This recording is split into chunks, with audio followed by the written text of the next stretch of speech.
श्री सीताराम, जय शिव शंभू। शिखा अवस्थी के चैनल में आप सभी का स्वागत है। मैं हूं शिखा अवस्थी। आप सभी को सावन के महीने की हार्दिक शुभकामनाएं। बाबा भोलेनाथ और माता पार्वती का आशीर्वाद आप सभी पे सदैव बना रहे। हमारी बहनों का जो सौभाग्य है वो सदैव अखंड रहे, यही मेरी शुभकामनाएं हैं आप सभी के लिए। सावन का महीना बाबा भोलेनाथ को पूर्ण रूप से समर्पित होता है और बाबा भोलेनाथ का प्रियवार सोमवार है। तो सावन के सोमवार व्रत करने का बहुत ही ज़्यादा विधान बताया गया है और बहुत ही उत्तम पुण्य फलों की प्राप्ति भी होती है। शास्त्रों के अनुसार ऐसी भी मान्यता है कि यदि आप सावन सोमवार व्रत करते हैं तो वर्ष के सभी सोमवार व्रत करने का आपको पूर्ण फल भी प्राप्त होता है। तो आपको यह सावन सोमवार व्रत जहाँ तक हो सके, जहाँ तक संभव हो, जरूर रखने चाहिए सभी को। तो हम यह सोमवार व्रत किस प्रकार से प्रारंभ करें, किस प्रकार से हमें पूजा करनी है, और सोमवार व्रत में प्रसाद वितरण भी किया जाता है। जैसे 3 जगह प्रसाद निकाला जाता है, तो वह किस प्रकार से निकालना है, किस प्रकार से आपको वह प्रसाद पाना है। पूजा विधि क्या है, यदि आप घर पे पूजा करते हैं तो किस प्रकार से करनी है, मंदिर में कर रहे हैं तो किस प्रकार से करनी है, और भोलेनाथ की पूजा में हमें कौन सी गलती भूल कर भी नहीं करनी है, इन सब की जानकारी आज आपको इस वीडियो के माध्यम से प्राप्त होगी। वीडियो लास्ट तक देखिएगा। वीडियो यदि अच्छा लगे तो वीडियो को लाइक जरूर कीजिए। कमेंट करके श्री सीताराम या हर हर महादेव जरूर लिखिएगा। सोमवार व्रत प्रारंभ हम कब करेंगे? तो यदि आप सिर्फ सावन महीने के प्रारंभ कर रहे हैं तो आप सावन के प्रथम सोमवार से आपको व्रत प्रारंभ करने हैं। 16 सोमवार व्रत करने का संकल्प यदि आप ले रहे हैं तब भी आप सावन सोमवार का जो महीने का जो प्रथम सोमवार है तभी से आप प्रारंभ करेंगे। और इसके अलावा यदि आप वर्ष में और दूसरे महीनों में सोमवार व्रत प्रारंभ कर रहे हैं तब आपको शुक्ल पक्ष से व्रत प्रारंभ करना होगा। जिस भी महीने में आप करें, बैसाख के महीने में करें, कार्तिक के महीने में करें, माघ के महीने में करें, तो तब आपको शुक्ल पक्ष के सोमवार से व्रत प्रारंभ करना होगा। और उसके बाद अब हम यह जानते हैं कि व्रत के नियम क्या हैं।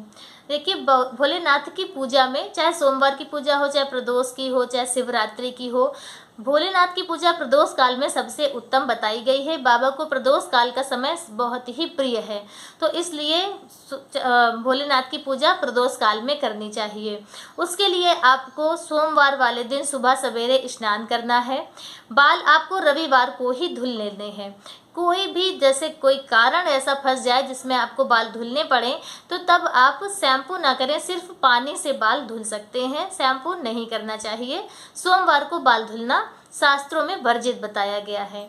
तो आप स्नान कर लें और फिर आप पंचोपचार विधि से भोलेनाथ की पूजा कर लें। यदि आप मंदिर जाकर पूजा कर रहे हैं या फिर आप अपने घर पे पूजा कर रहे हैं तो पंचोपचार विधि से छोटी पूजा कर लें। आप जल का छिड़काव कर दें, बाबा को चंदन अक्षत लगा दें, बेलपत्र पुष्प इत्यादि चढ़ा दें, भोग प्रसाद लगा दें, आरती कर लें और अपने व्रत का संकल्प कर लें कि आप किस प्रकार से व्रत रखेंगे। आप जल फल पे रखेंगे या आप निर्जला रखेंगे, जिस प्रकार से भी आपको व्रत रखना हो आप उस प्रकार से रख सकते हैं। व्रत 2 प्रकार से रखे जाते हैं। एक तो व्रत है कि आप सुबह से लेकर शाम तक निर्जला रहें और शाम को पूजा करने के बाद एक बार आपको भोजन करना है। आप इसमें अन्न का भी भोजन कर सकते हैं और फलाहार भी कर सकते हैं। नमक का सेवन नहीं करना है, नमक किसी भी रूप में आपको नहीं लेना है, चाहे फलाहारी नमक हो या जो ऐसे नॉर्मल नमक होता है वह हो, कोई भी नमक व्रत में नहीं लेना चाहिए। मीठे अनाज में आप एक अनाज खा सकते हैं, जैसे आप दही पूड़ी खा लें या मीठी पूड़ी जिन्हें पुए कहते हैं वह बनाकर आप दूध के साथ में खा लें। तो इस प्रकार से आपको एक बार फलाहार या अन्नाहार जो भी आप ले रहे हो एक बार आपको लेना है। और दूसरी विधि है कि आप सुबह पंचोपचार विधि से पूजा करें, भगवान का संकल्प करें और फिर जल फल पे पूरा दिन रहें। शाम को फिर आप विधिवत प्रदोष काल में बाबा भोलेनाथ की पूजा अर्चना करें, कथा करें, आरती करें, क्षमा प्रार्थना करें। तो इस प्रकार से आपको दोनों विधियां मैंने बताई, जैसी आपकी सामर्थ्य हो वैसा आप कीजिए। इतना जरूर है कि यदि आप निर्जल व्रत रहकर 16 सोमवार का व्रत करते हैं तो यह जो 16 सोमवार वाले व्रत हैं बाबा भोलेनाथ के, यह साधारण व्रत नहीं माने जाते हैं, असाधारण व्रत होते हैं। और नियम पूर्वक यदि इस व्रत को किया जाए तो जरूर से जरूर बाबा आपकी मनोकामना पूर्ण करते हैं।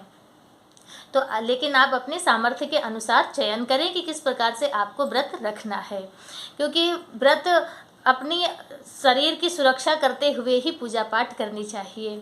तो जैसा आप सामर्थ्यवान जैसे हो वैसा आप व्रत करें। अब हम व्रत की पूजा विधि जान लेते हैं कि यदि प्रदोष काल में आपको पूजा करनी है, पूजा में यदि आप अन्न का भोजन ले रहे हैं तो आपको जो भी आप बनाएं, अपना प्रसाद पूड़ी बनाएं, पुए बनाएं, या फिर जैसे भोलेनाथ का प्रिय भोग होता है चूरमा, तो यदि आप चूरमा बना रहे हैं जो आटे और गुड़ से मिलाकर बनता है वह यदि आप बनाएं, या हलवे का भोग भी लगा सकते हैं, आप हलवा बना सकते हैं। तो जो भी आप भोग प्रसाद तैयार करें, आपको पूरा प्रसाद अपना रखना है, फिर उसे 3 भाग में बांटना है।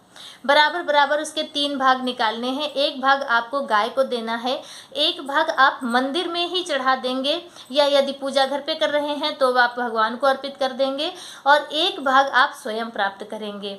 और यदि आप फलाहार कर रहे हैं तो फल में भी यही विधि रहेगी। यदि आप केले लाए हैं तो आप 1 दर्जन यदि केले लाए तो 4 आप अपने लिए रखें, 4 मंदिर में चढ़ा दें और 4 गाय को खिला दें।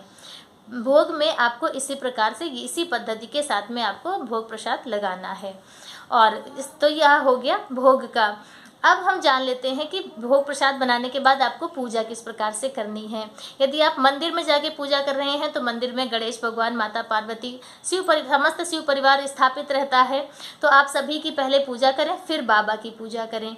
और बाबा की पूजा में आपको सर्वप्रथम बाबा को शुद्ध स्वच्छ जल आपको चढ़ाना है, फिर बारी बारी से पंचामृत अभिषेक करना है। दूध चढ़ाइए, फिर जल चढ़ाइए, दही चढ़ाइए, फिर जल चढ़ाइए। इस प्रकार से आपको 5 चीज़ें चढ़ानी है। और या फिर पंचामृत बनाकर आपको एक बार में ही बाबा का पंचामृत अभिषेक कर लेना है। जैसी आपकी सुविधा हो, जैसा समय हो वैसा कीजिए, क्योंकि सावन के महीने में और मंदिरों में बहुत ज़्यादा भीड़ भी होती है, तो विधिवत पूजा करना भी थोड़ा मुश्किल ही होता है। तो जिस प्रकार से सुविधा हो आपकी, उस प्रकार से आप भगवान का पंचामृत अभिषेक करें, चंदन अक्षत अर्पित करें, भगवान को वस्त्र स्वरूप में कलावा या जनेऊ पहना दें, और उसके बाद गुलाल जैसे भगवान को जरूर अर्पित करें। भस्म की जगह अगर भस्म है तो बहुत अच्छी बात है, नहीं गुलाल आप भगवान को अर्पित कर दीजिए। और काले तिल जरूर काले तिल, जौ और चावल मिलाकर जो साकल्य बनाई जाती है वह, उससे भगवान बहुत प्रसन्न होते हैं, वह भी आप भगवान को अर्पित कीजिए। और भगवान का भोग लगाइए, आरती कीजिए, और सोमवार व्रत कथा जरूर पढ़िए।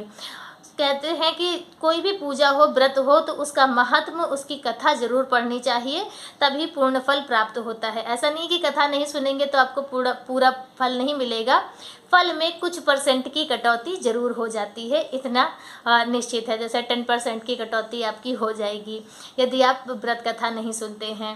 तो कोई भी पूजा पाठ हो, उसका महात्म, उसकी कथा यदि है तो जरूर सुनिए, उससे आपको पूर्ण फल प्राप्त होता है। तो कथा सुनिए और फिर आप भगवान की आरती करके क्षमा प्रार्थना कीजिए, भगवान का नाम जाप कीजिए। नाम जाप में आपको भगवान का पंचाक्षरी मंत्र, यदि आप महिला हैं तो बिल्कुल ही नहीं बोलना है, और यदि बालक हैं, पुरुष हैं, आपका जनेऊ नहीं हुआ, यज्ञोपवीत नहीं हुआ है, तब भी आपको भगवान का पंचाक्षरी मंत्र बोलने का अधिकार नहीं है। सिर्फ गायत्री वाले या जनेऊ वाले, यज्ञोपवीत वाले ही लोग भगवान का पंचाक्षरी मंत्र बोल सकते हैं, वो भी तब जब उनके गुरु जी ने उनके सुनाया हो। कान में यदि जैसे सुना जाता है वो वाली अगर रीति हुई है, तभी आप इस भगवान के मंत्र को जाप कर सकते हैं। देखिए, मंत्र जाप में बहुत नियम होते हैं और नाम जाप में कोई नियम नहीं, आप जैसे मर्जी है वैसे लीजिए। तो भगवान भोलेनाथ का मंत्र जाप भगवान का पंचाक्षरी मंत्र है, और भगवान का नाम जाप जैसे आपको करना है तो जय शिव शंभू, जय शिव शंभू, शिव शिव शिव, इस प्रकार से आप कर सकते हैं। गौरी शंकर, गौरी शंकर, ऐसे आप भगवान का नाम जाप कीजिए। उसमें कोई भी मर्यादा नहीं है, कोई भी नियम नहीं है, बस आप मन चाहे रूप से चिल्ला के, बोल के, धीरे धीरे, जैसे मर्जी है वैसे नाम जाप कीजिए। इससे बाबा बहुत प्रसन्न होते हैं। तो इस प्रकार से आप अपना सावन सोमवार व्रत पूर्ण कीजिए और इससे बाबा प्रसन्न होंगे। अब हम वह विधि जान लेते हैं जब हमें घर पे पूजा करनी है। यदि आप मंदिर नहीं जा सकते हैं या मंदिर में बहुत ज़्यादा भीड़ है, आप विधिवत भगवान की पूजा अर्चना नहीं कर पा रहे हैं, तब आप उस स्थिति में अपने घर पर पूजा करेंगे। घर पे पूजा करने के लिए एक चौकी बिछाइए, उस पर पीले या सफ़ेद रंग का आपको कपड़ा बिछाना है, और उसके बाद फिर जो आपके घर में शिव परिवार की फ़ोटो हो उसे स्थापित कर लेना है। फ़ोटो के नीचे अक्षत या पुष्प लगाना ना भूलिएगा, वो भगवान का शुद्ध आसन होता है। उसके बाद आपको हल्दी की गांठ से गौरी या गोबर से गौरी और सुपारी से आपको गणेश की प्रतिमा स्थापित करनी है। गौरी गणेश बना लीजिए, अष्टदल कमल बनाकर उसमें कलश की स्थापना कीजिए। और एक मिट्टी से, शुद्ध मिट्टी हो, गंगा जल इत्यादि डालकर उसमें आप भगवान का पार्थिव शिवलिंग जरूर बनाएं। यदि आप घर पे पूजा कर रहे हैं तो पार्थिव शिवलिंग बनाकर पूजा करें, बहुत उत्तम पुण्य फलों की प्राप्ति होती है। बाबा बहुत प्रसन्न होते हैं। पार्थिव शिवलिंग बना लें और उसी फोटो के आगे उन्हें रख कर और फिर विधिवत आप अभिषेक, भगवान भोलेनाथ का अभिषेक करें, उनकी पूजा अर्चना करें। पूजा करने के बाद कथा पढ़ें, आरती करें और फिर जब पूरी पूजा आपकी पूर्ण हो जाए फिर आप बाबा से प्रार्थना करें। और विसर्जन विधि जो है आपकी कि हे प्रभु, हे दीनानाथ, हे भोले शंकर, अपना आशीर्वाद, अपनी कृपा दृष्टि सदैव हम पर बनाए रखें। बस इस विग्रह से, इस मूर्ति से आप अपने धाम को पधारिए ताकि हम इसका विसर्जन कर सकें। तो जो पार्थिव शिवलिंग आपने बनाई और गौरी गणेश और कलश, उन्हें उस जगह से थोड़ा सा खिसका दीजिए, प्रणाम कर लीजिए। जो आपकी अपने घर की फ़ोटो रखी है उससे ना तो कहना है आपको, ना उसे हटाना है। उसमें तो सदैव भगवान की कृपा बनी रहे, सदैव बाबा भोलेनाथ समस्त शिव परिवार के साथ आपके घर पे हमेशा बने रहें। तो उसमें आपको कुछ नहीं करना है, बस गौरी गणेश, कलश और जो पार्थिव शिवलिंग आपने बनाकर पूजा की है उसे उस जगह से थोड़ा सा खिसका दीजिए। फिर जब दीपक शांत हो जाए, आपका जो भी आपने पूजा करने से पहले जलाया, आरती वाला जलाया, वो सब दीपक शांत हो जाए, तब आप समस्त सामग्री पूजा की हटाकर और फिर भोलेनाथ का आप विसर्जन कर दें। सोमवार पूजा का जो शिवलिंग है वो सोमवार को ही विसर्जन कर देना चाहिए, दूसरे दिन के लिए नहीं रखना चाहिए, क्योंकि दूसरे दिन फिर मंगलवार हो जाता है और इतनी देर तक भगवान को आप अपने घर पे बिठा भी नहीं सकते हैं। तो इसलिए शाम को पूजा कीजिए और उसके बाद आप विसर्जन कर दीजिए। विसर्जन के लिए आसपास में कोई जल स्रोत हो, आपके तालाब हो, नदी हो, तो वहाँ पे पहुँचा दीजिए। नहीं, घर में ही एक गमले में मिट्टी और पानी डालकर उसी में आप बाबा को विसर्जित कर दीजिए। तो इस प्रकार से आप घर पे भी भगवान भोलेनाथ की पूजा अर्चना कर सकते हैं। सावन सोमवार व्रत विधि इस प्रकार से है, इस प्रकार से आपको पूजा करनी है। इसके अलावा किसी भी तरह की कोई कन्फ्यूज़न हो, कुछ भी पूछना हो, आप कमेंट करके पूछ सकते हैं।